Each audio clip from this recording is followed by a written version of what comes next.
Hi friends, அனைவருக்கும் வணக்கம். Welcome to our channel.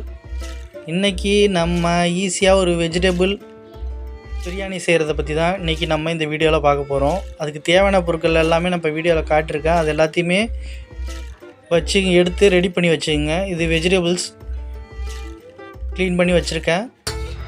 இது குக்கரில் தான் நம்ம பண்ண போகிறோம். குக்கரில் 2 ஸ்பூன் ஆயில் விட்டு பட்டை, கிராம்பு, ஏலக்காய், பிரெஞ்சி இலை இதுமாரி போடுவோம்ல, அந்த மசாலா ஐட்டம்ஸ் எல்லாத்தையும் போட்டு நல்லா அந்த வாசனையில் வர வரையும் நல்லா வதக்கணும்.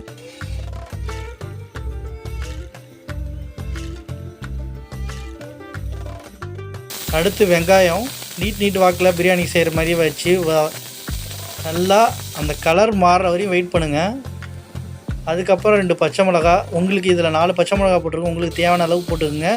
இது நல்லா வதங்கட்டும். வதங்கினதுக்கப்புறம் இஞ்சி பூண்டு பேஸ்ட்டு, அதுக்கப்புறம் தக்காளி, இது எல்லாத்தையும் போட்டு கொஞ்சம் நல்லா மெஸ்ஸியாக வர கண்டிஷன் வச்சுக்கோங்க. அதுக்கப்புறம் நம்ம வேக வச்ச காய்கறியில் சோயா சங்க்ஸ் மட்டும் வேக வச்சுருக்கேன். அந்த மாதிரி வச்ச காய்கறி எல்லாத்தையும், அதுக்கப்புறம் தேவையான அளவு கரம் மசாலா,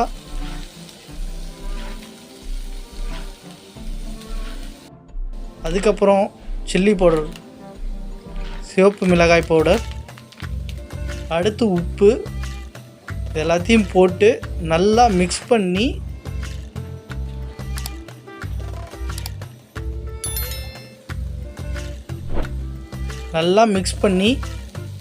அந்த பச்சை ஸ்மெல், அந்த மசாலா ஸ்மெல் எல்லாம் போகிற வரையும் நல்லா வதக்குங்க.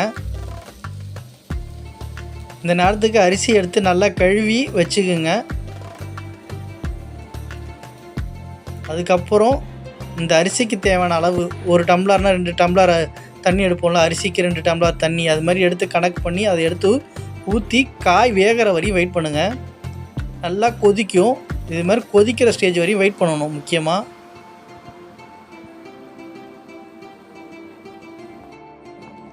அதுக்கப்புறம் நம்ம அந்த ரைஸ் எடுத்து அதில் போட்டு யாருங்க இப்போ நீங்கள் செக் பண்ணலாம். காரம், உப்பு எதாக இருந்தால் தேவைன்னா இந்த நேரத்தில் மிக்ஸ் பண்ணிவிட்டு குக்கரை போட்டு மூடிடலாம். இது நான் 2 விசில் வச்சேன். உங்களுக்கு நீங்கள் யூஸ் பண்ணுற ரைஸை பொறுத்து நீங்கள் வச்சுக்கிறது தான் முக்கியம். ஃபுல்லாக ரிலீஸ் ஆனதுக்கப்புறம் நீங்கள் எடுத்திங்கன்னா நல்லா சுட சுட பிரியாணி, வெஜிடபிள் பிரியாணி சாப்பிட்றதுக்கு உடனே இருக்கும். கொஞ்சம் சூடாக சாப்பிட்டிங்கன்னா இன்னும் கொஞ்சம் நல்லாயிருக்கும். இது கூட ஆனியன் ரைத்தா, இல்லைனா உருளைக்கிழங்கு ஃப்ரை, இல்லைனா முட்டை மசாலா, அது மாதிரி சாப்பிட்டிங்கன்னா இன்னும் நச்சுன்னு இருக்கும்.